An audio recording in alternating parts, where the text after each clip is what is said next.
Good morning, YouTube. This is Cesar Barbosa.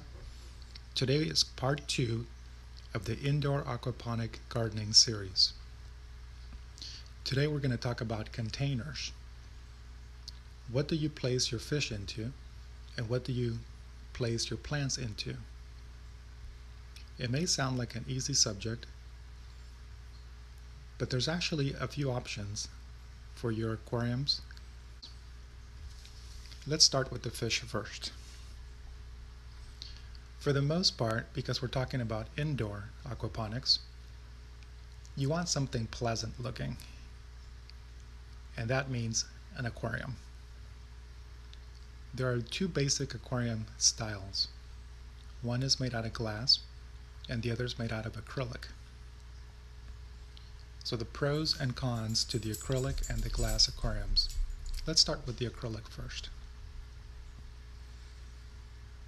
Acrylic is very lightweight. You can easily carry an aquarium by yourself and place it wherever you need to. It's also very durable. And 3, it is very clear, easy to see through. Now the cons. Because it's made out of acrylic, which is basically plastic, it's extremely easy to scratch. In time, the lighting causes this yellowing hue about the acrylic. It doesn't damage it, it's just very cosmetically unpleasant to look through a yellow screen. Now, as far as glass aquariums, it's almost exactly the opposite. They are heavy. Glass aquariums are held together by silicone seams, which in about 5 or 6 years you'll have to replace and reseal. It's not difficult, but it does mean you'll have to drain the aquarium, remove the seals with like a razor blade, hold the two panels together with tape, and then reseal it.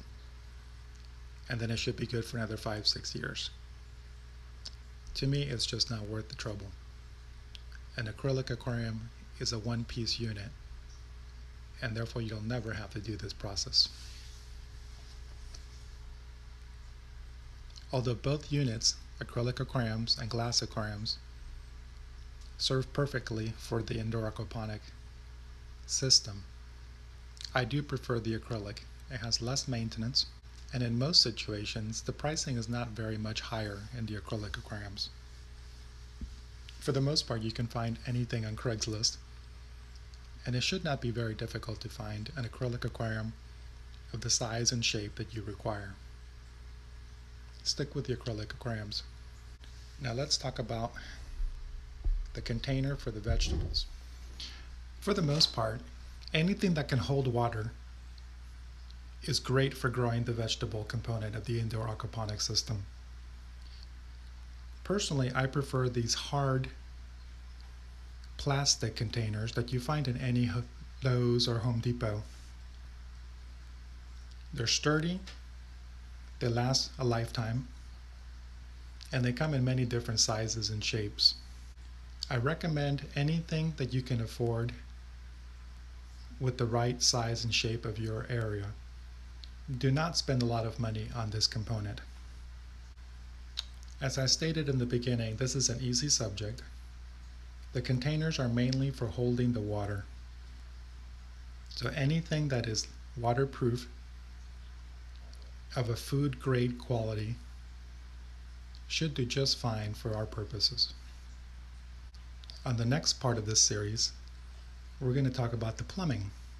How do you get these two containers connected in such a way where there's no water leaking on your floors, ruining your carpet, and still looks pleasant inside your home? If you have any questions or comments, please leave them below. If you like these videos, please hit that like button, and if you wish to have all my videos, subscribe to this channel. As always, I wish you all the best. Stay safe in this critical moment, and I'll see you for my next video. Thank you, YouTube.